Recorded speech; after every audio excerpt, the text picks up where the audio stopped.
Ano ba ang gusto mo ya? Bakit sunod ka ng sunod? Ang gusto ko ay magpa-baby.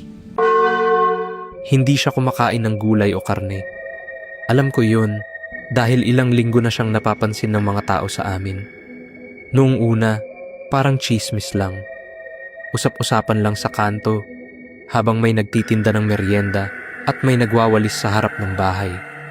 Sabi nila, may isang lalaking tumira mag-isa sa lumang barong-barong malapit sa talahiban. Hindi raw ito lumalabas para bumili ng pagkain. Wala ring nakikitang usok mula sa bahay niya na parang hindi siya nagluluto. Pero tuwing umaga, palagi siyang maayos. Nakakapag-igib ng tubig, nakakapagbuhat ng mabibigat na bagay, nakakalakad ng malayo na parang hindi napapagod kahit kailan. Sa totoo lang, walang masyadong pumansin noong una. May mga tao namang ganoon, tahimik, hindi pala kaibigan at mas gustong mapag-isa. Pero may isang kapitbahay na nakapansin ng kakaiba. Tuwing may handaan sa lugar namin at inaabutan siya ng pagkain, gulay man o karne, maayos siyang tumatanggi. May ngiti pa sa labi, Kumain ka parang muna. walang problema. Busog pa ako. Sigurado ka? Palagi Mayroon pang niyang marami. sagot. Busog pa ako. Paulit-ulit. Parehong tono, parehong ngiti. Ang nakakapagtaka, kahit ilang araw na walang nakakakitang kumakain siya, hindi siya pumapayat. Hindi siya mukhang nanghihina. Hindi rin nagbabago ang itsura niya. Parang pareho lang siya araw-araw. Hindi tumatanda. Hindi napapagod. May isang beses, may batang naglalaro sa harap ng bahay niya. Nahulog ang bola sa loob ng bakuran. Kinuha iyon ng bata, pero paglabas niya, nanginginig siya. Sabi niya, may naaamoy raw sa loob. Hindi amoy ulam, hindi rin amoy bulok, basta mabigat sa ilong. Parang kalawang na hinaluan ng lupa na matagal nang hindi nagalaw. Kinabukasan, may nawawalang manok. Sumunod ang isa pa, hanggang sa may isang aso na hindi na nakauwi.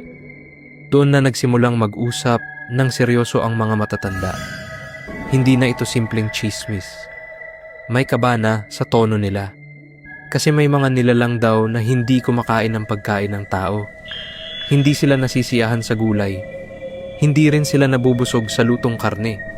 Iba ang hinahanap ng katawan nila. Tahimik lang si Lolo noong una, pero napansin ko ang tingin niya. Yung tingin na parang may alaala siyang pilit tinatago.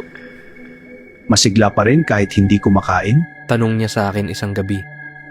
Delikado yan. Ibig sabihin may iba siyang pinanggagalingan ng lakas. Noong gabing iyon, may narinig kaming ingay sa labas. Hindi sigaw, hindi yabag. Parang may hinihila sa lupa. Mabagal, mabigat. Dahan-dahan akong sumilip sa siwang ng bintana.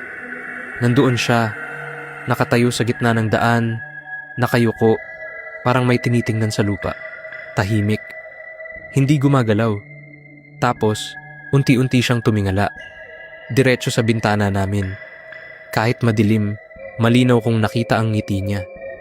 Hindi siya mukhang gutom. Mukha siyang busog. At doon ko naalala ang sinabi ni Lolo. May mga nilalang na hindi kumakain ng gulay o karne, pero nananatiling malakas. Dahil hindi pagkain ang hinahanap nila, kundi presensya, takot, at minsan, pahintulot. At kapag nakuha nila iyon, hindi na sila kailanman manghihina. Dahil may mga bagay na mas mabigat sa laman at mas masarap sa kanila kaysa kahit anong pagkain.